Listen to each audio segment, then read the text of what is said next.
Esse é o making off que a gente vê. A primeira coisa que impacta é aquela visão de cientista maluco, né?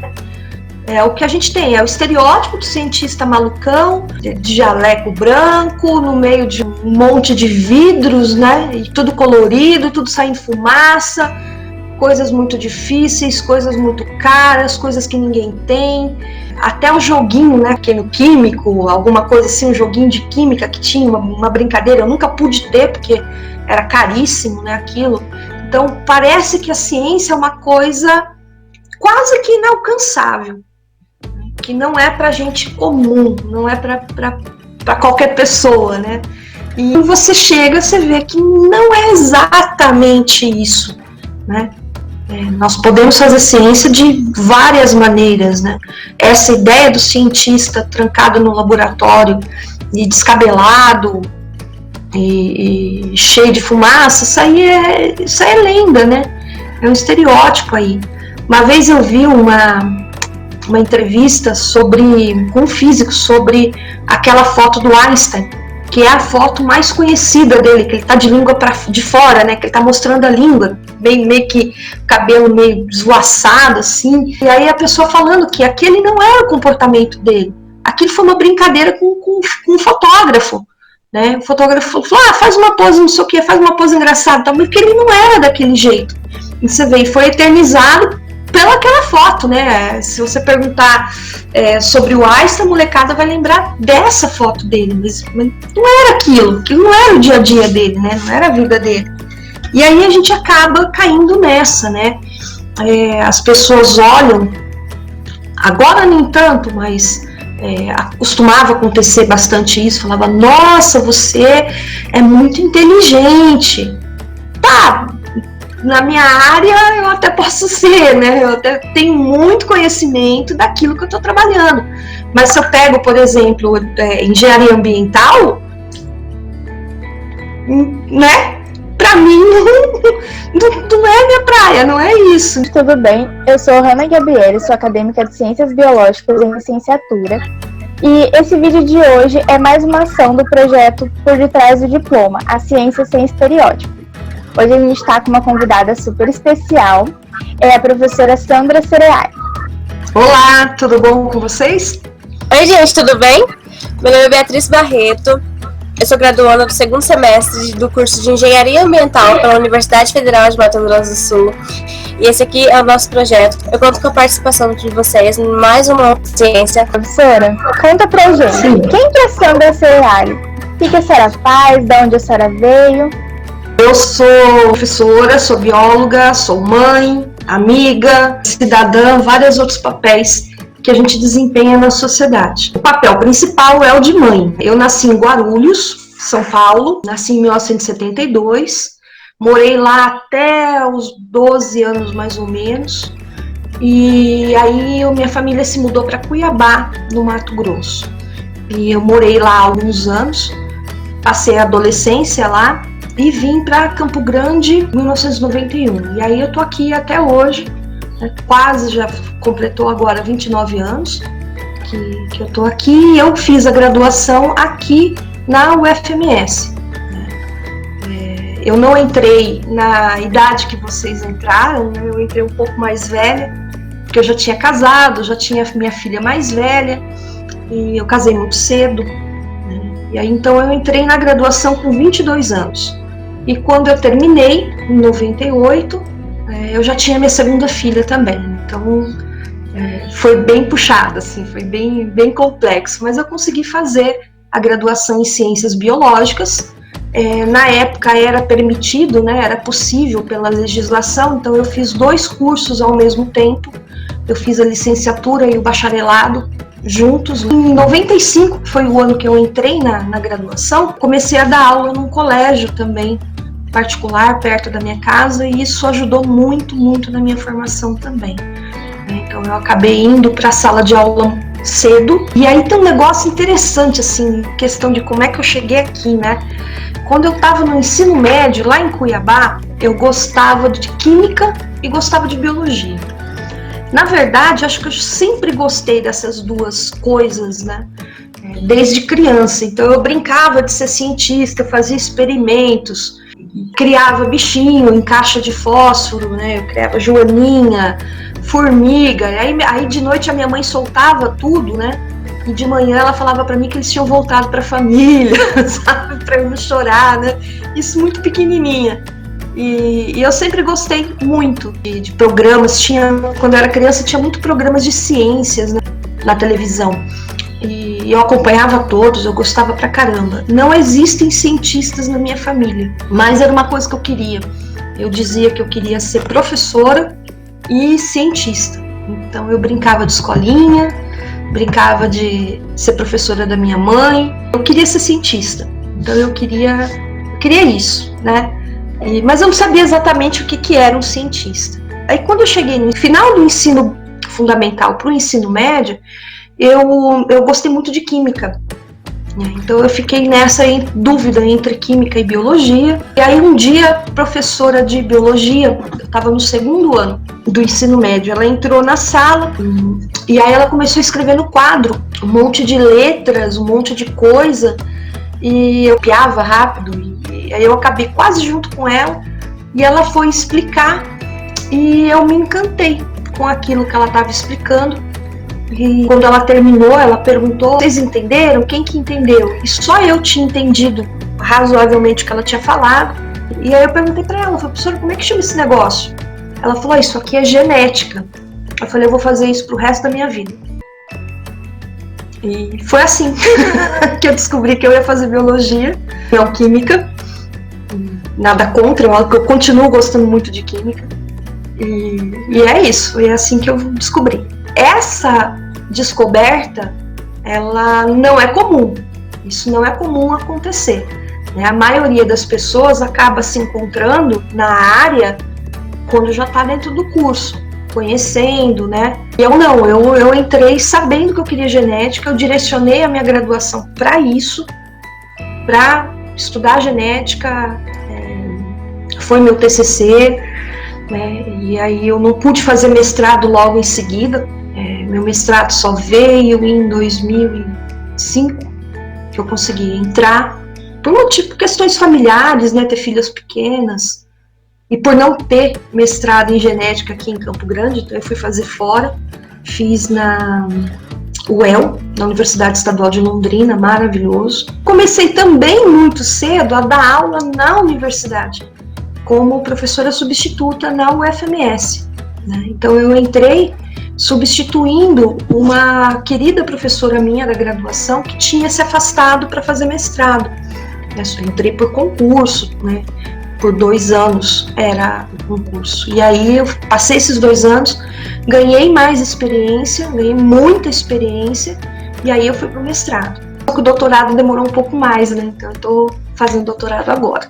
E no concurso, efetiva na universidade, como eu estou agora, eu passei em 2009 e tomei posse em 2010. Meu sonho era ser professora da UFMS, e sou. Consegui. Tinha um amigo meu que foi meu professor, meu orientador, ele falava isso. Ficava admirado como que eu imaginei um alvo e apontei a flecha para aquele alvo e eu fui até conseguir, né, aquele alvo, né? Porque me apoiei em ombros de gigantes, né? Eu tive muito exemplo, muito exemplo mesmo. E agradecer também, inclusive, os meus professores lá do mestrado, da UEL, lá de Londrina, também maravilhosos, né? A minha orientadora, Lúcia Juliano Caetano, a outra professora do laboratório, a Ana Lúcia Dias, também maravilhosa.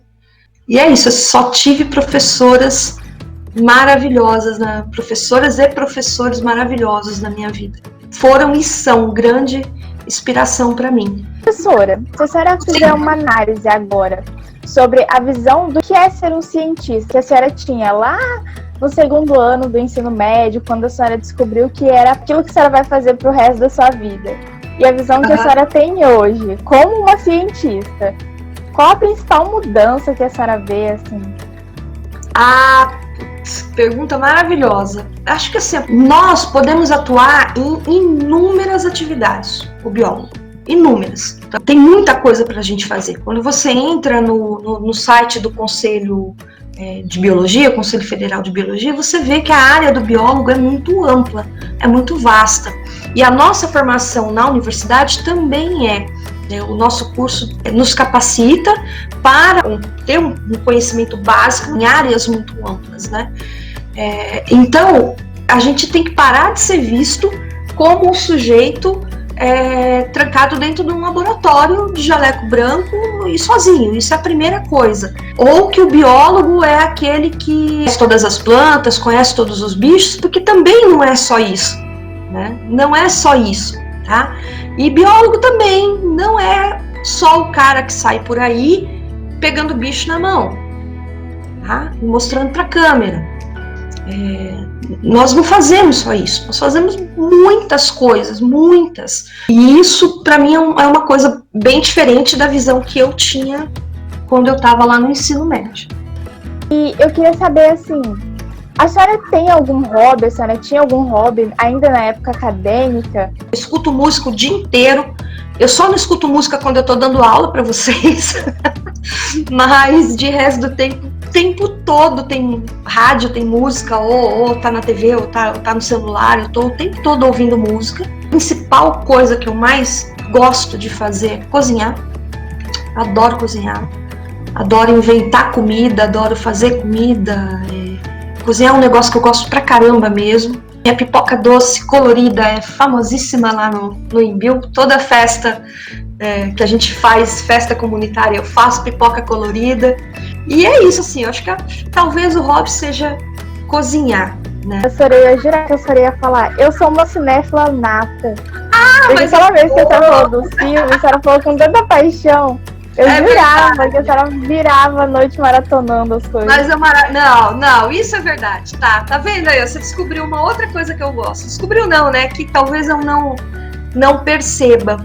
Mas, novamente, como isso faz parte do meu trabalho, não sei se você conseguiu perceber, olha só, eu consigo associar, né, o que eu gosto com o que eu trabalho. Então, eu realmente gosto muito de ficção, gosto muito de cinema, eu amo cinema, mas eu gosto de série, gosto de coisas, histórias reais também, assisto bastante documentário, biografias, né? Mas eu gosto muito de ficção científica. Ficção científica, sim, eu confesso que eu gosto bastante. Uma coisa interessante que agora no doutorado, a minha orientadora, que é a professora Marta, né, da filosofia da UFMS, também gosta de séries, gosta de ficção, então nós estamos caminhando para que na minha tese de doutorado, um dos capítulos seja voltado para isso, o uso dessas ficções, né, para o ensino de genética. Para a discussão dos temas de genética. Provavelmente, muito provavelmente, um dos capítulos vai ser esse. A gente já tem séries escolhidas, já tem algumas coisas escolhidas, né?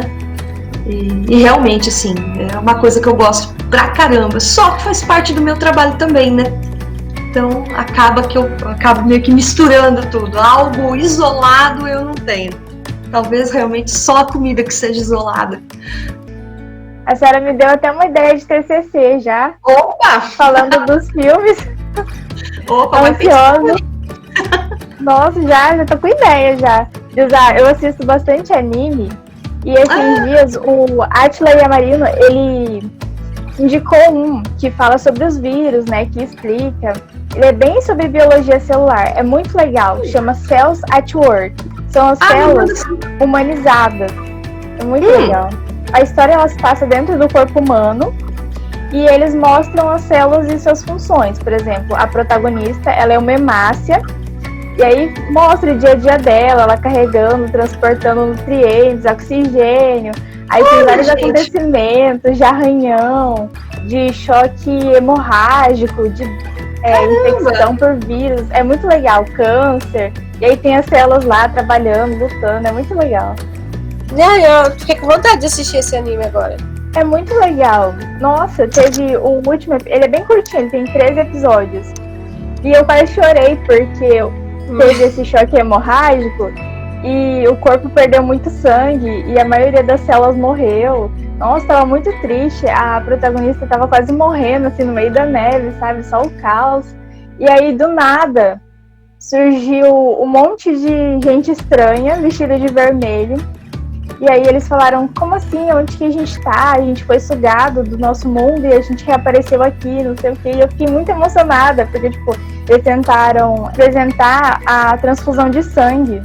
Então, tipo, aquele corpo tava morrendo, aí ele recebeu uma doação de sangue e ele conseguiu se fortificar ali, se reestruturar. Nossa, foi muito legal. Pra mim foi muito emocionante, o auge da bobeira, mas... Que legal, cara. Eu nunca ia pensar num negócio desse. Sério. Então, eu também não. E olha que eu tô criatividade, aqui, né? Algum recado pra quem deseja seguir nessa área, nessa linha de pesquisa, de genética? O que a senhora tem pra dizer pra eles? Bom, primeira coisa, não desistir, tá? Quando eu estava fazendo cursinho, uma vez um professor de biologia, lá no cursinho, perguntou, né, o que vocês querem fazer, tal, não sei o quê, e aí sobrou eu e eu falei que eu queria fazer biologia. Aí eu lembro que ele falou para mim assim, você vai dar aula? E na época eu não tinha esse conhecimento de licenciatura, bacharelado, não tinha isso, né? E eu respondi para ele e falei, não, eu quero ser pesquisadora. Aí ele falou para mim, eu nunca esqueci isso. Ele respondeu assim para mim, pode tirar seu cavalinho da chuva. A cada 100 biólogos, a cada 100 alunos que entram na universidade, um vai para pesquisa e olhe lá. Então não vai esperando que você vai conseguir ser pesquisadora, que você vai conseguir ser cientista do jeito que você está querendo.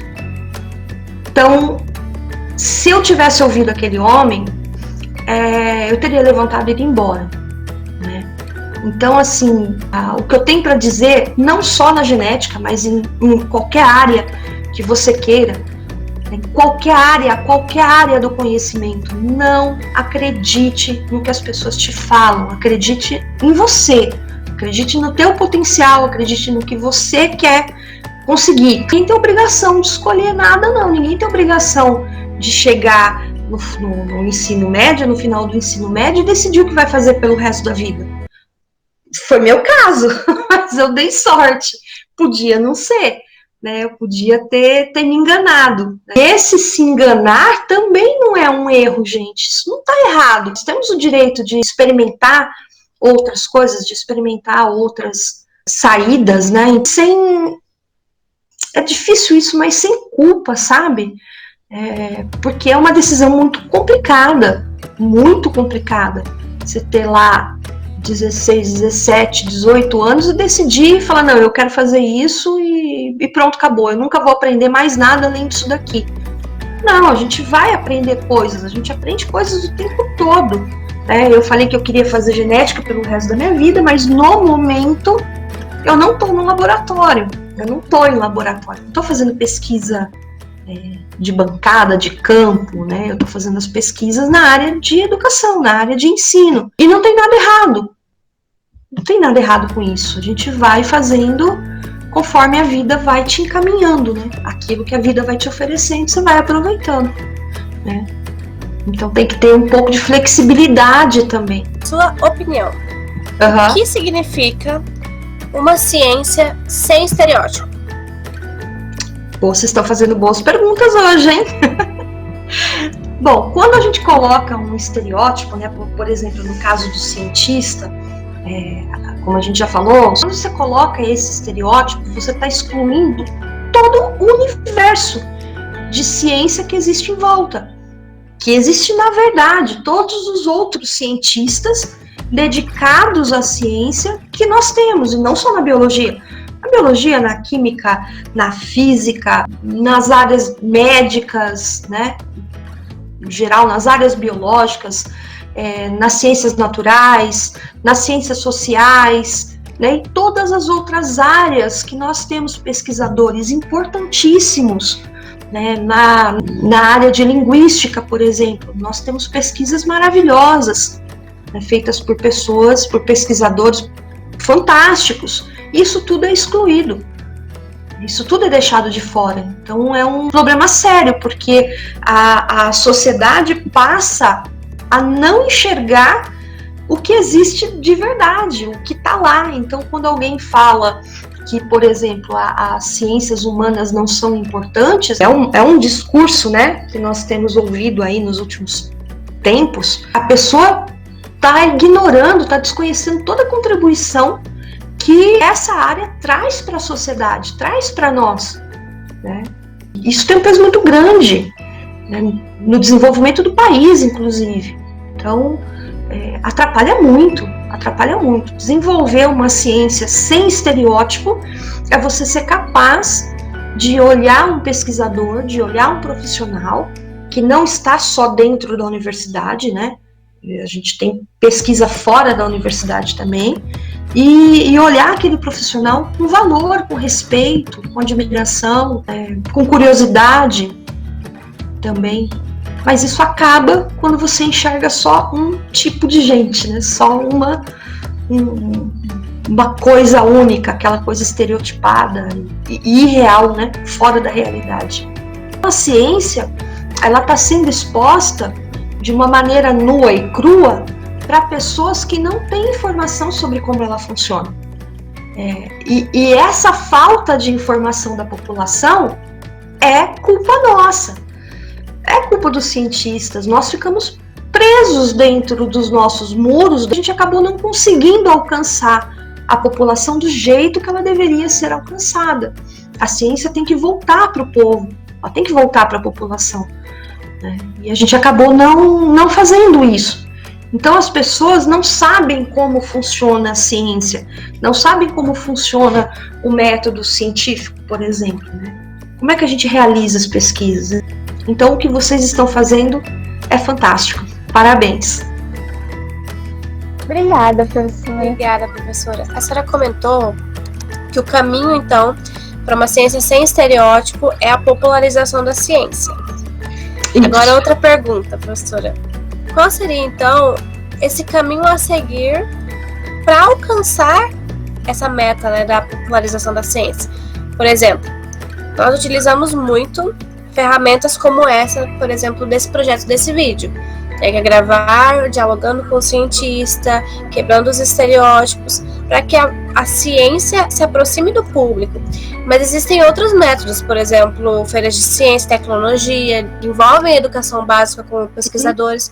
O que a senhora poderia dar como um exemplo para essa solução também? Olha, essa aproximação com a população, com o público, eu acredito que ela deve ser feita de várias maneiras, não de uma forma única. Então, essa conversa que vocês estão tendo com a gente agora e divulgando, né, essa divulgação científica, ela é extremamente importante. Alguns pesquisadores já perceberam isso já há um bom tempo, e isso já vem sendo feito de uma maneira mais efetiva, vamos dizer assim. Falar com a população é falar o que precisa de uma maneira que as pessoas te entendam, né? Que fique fácil. Então a gente tem que abrir mão de termos e jargões e coisas altamente elaboradas para conseguir alcançar o público que está nos atendendo. Nós tivemos umas atividades na Praça Ari Coelho, e nós levamos coisas da biologia, o pessoal de outros cursos levaram também, atividades que a gente desenvolve dentro da universidade. Isso chamou muita atenção, isso chamou bastante atenção. As pessoas paravam para conversar, para ver o que estava acontecendo, para conhecer os materiais que a gente levava da biologia e dos demais áreas também. Então, as feiras de ciências são importantíssimas, porque envolve a família, envolve os amigos, envolve muitas pessoas, né? Então isso é muito importante. E essa aproximação agora, né, pelo meio eletrônico, mas quando nós pudermos, uma aproximação mais física mesmo, né, quando isso for possível. Então, levar as escolas até a universidade, as universidades, né, não só a nossa, mas outras, para que conheçam a estrutura da universidade para que veja como é que funciona, conheça os laboratórios, abrir para as famílias também, inclusive para as famílias de vocês, nossas, né? Como alunos, tem alunos que os pais não fazem ideia do que eles estão estudando, não conhecem, não sabem, né? Então, abrir as universidades para as famílias dos nossos alunos, dos alunos do ensino médio, do ensino fundamental, e fazer uma troca, fazer essa troca ser fluida. E é isso, tem muito caminho. Beatriz, tem muita coisa para a gente fazer. Eu espero que vocês tenham gostado da reunião de hoje com a professora. E até a próxima. Obrigada, eu que agradeço. Tchau, tchau.